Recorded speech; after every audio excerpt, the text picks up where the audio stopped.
Friends, आज की video में मैं आपको करवाने वाली हूँ आरटीसी। तो फ्रेंड्स, इस पे नोट्स बना रखे हैं मैंने। ऑलरेडी मैं इन भक्ति मूवमेंट की सभी आरटीसीज को कवर कर चुकी हूँ। उनमें मैंने एनालिसिस कर लिया है इनका। बट मैंने नोट्स किसी भी आरटीसी पे अपलोड नहीं कर रखे थे। तो मेरे एक स्टूडेंट हैं, या फिर कह सकते हो कि मेरी यूट्यूब फ्रेंड हैं, एलिशा राय जी। उन्होंने मुझे बहुत अच्छी सजेशन दी कि मैम आरटीसीज पे नोट्स अपलोड कीजिए। तो आपको जो खासकर जो इग्नो की बुक्स हैं, तो उनके जो आरटीसीज पे जो नोट्स हैं किसी भी चैनल पे शायद ही आपको मुश्किल से मिलेंगे, क्योंकि मैंने भी सर्च करके देखा, मुश्किल से मिलते हैं। तो मेरे को बहुत खुशी होगी कि अगर मैं आपकी हेल्प कर पाऊँगी। तो बेटा, बात ऐसी है कि मैं वर्किंग हूँ, गवर्नमेंट जॉब में हूँ, और जब भी मुझे 4 o'clock के बाद टाइम मिलता है, तो सबसे पहले मैं कोशिश करती हूँ कि मैं अपनी यूट्यूब फैमिली के लिए कुछ वीडियोस बनाऊँ। तो बहुत बहुत धन्यवाद एलिशा जी, अंजू वर्मा जी, संजीव राठौर जी। मुझे रेगुलर जो है वो याद दिलाते रहते हैं इम्पोर्टेंट टॉपिक। तो फिर मेरे दिमाग में ये बात आ जाती है, और जब तक मैं अपलोड ना करूं तो मुझे चैन नहीं मिलता। धन्यवाद आप बच्चों का, सबका, मेरा हौसला बढ़ाने के लिए बेटा। तो अ, बात ऐसी है कि बच्चे देखते तो हैं मेरे चैनल को, वीडियोस को, बट सब्सक्राइब नहीं करते हैं बेटा। तो सब्सक्राइब भी कर देना जो बच्चे देख रहे हैं।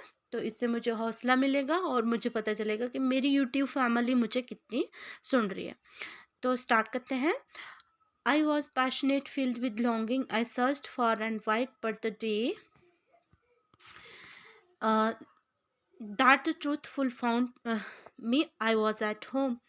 जैसे कि पहले ही मैं इसका एनालिसिस कर चुकी हूँ, तो इसमें मैंने इम्पोर्टेंट जो इसमें मैंने एक्सप्लेन कर रखा है। रेफरेंस आपको कैसे लिखना है, रेफरेंस में आपने लिखना है पोइम का नाम, कहाँ से ली गई है, और पोइट का नाम लिखना है आपने। फिर कॉन्टेक्स्ट में आपने क्या लिखना है कि एक्चुअली इन लाइंस में जो है वो क्या बताया गया है। ब्रीफली आपने कॉन्टेक्स्ट में बताना है बेटा। तो उसके बाद जो एक्सप्लेनेशन होती है, तो वैसे जब छोटी क्लासेस में हम लोग पढ़ते हैं तो वहाँ पे हम एक्सप्लेनेशन लिखा करते हैं, लेकिन क्योंकि अब तो हम मास्टर्स हैं, तो यहाँ पे इंटरप्रिटेशन सबसे ज़्यादा अच्छा लगेगा। तो जो भी लाइन्स होती हैं, या फिर जो भी लिटरेरी वर्क्स होते हैं, तो उनको इंटरप्रेट करने का या फिर उनको एक्सप्लेन करने का हर एक इंडिविजुअल का अपना पर्सपेक्टिव होता है। वो अपने पर्सपेक्टिव से किसी भी चीज़ को इंटरप्रेट करते हैं। तो यहाँ पे तो मैंने अपने पर्सपेक्टिव से इंटरप्रेट करा है, लेकिन लाइंस के हिसाब से जो है वो मैंने इसका मीनिंग निकाला है। तो अगर आप अपने हिसाब से करना चाहते हो, चाहे मैंने जो इसमें एक्सप्लेन कर रखा है, तो ये अच्छा है। अगर आप इसको याद रख सकते हो तो इसको करो, अच्छे से मैंने करा हुआ है।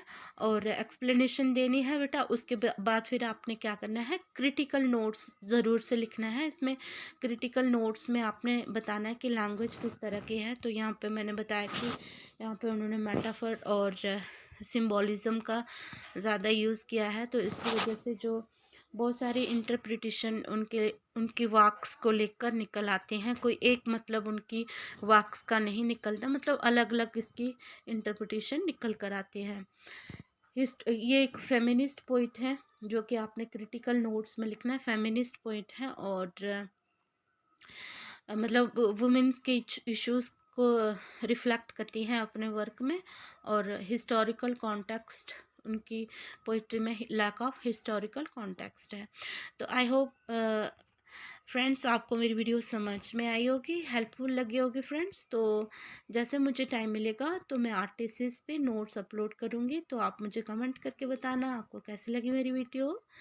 तो ये रही important RTCs, Alisha Rai ji. Thank you very much.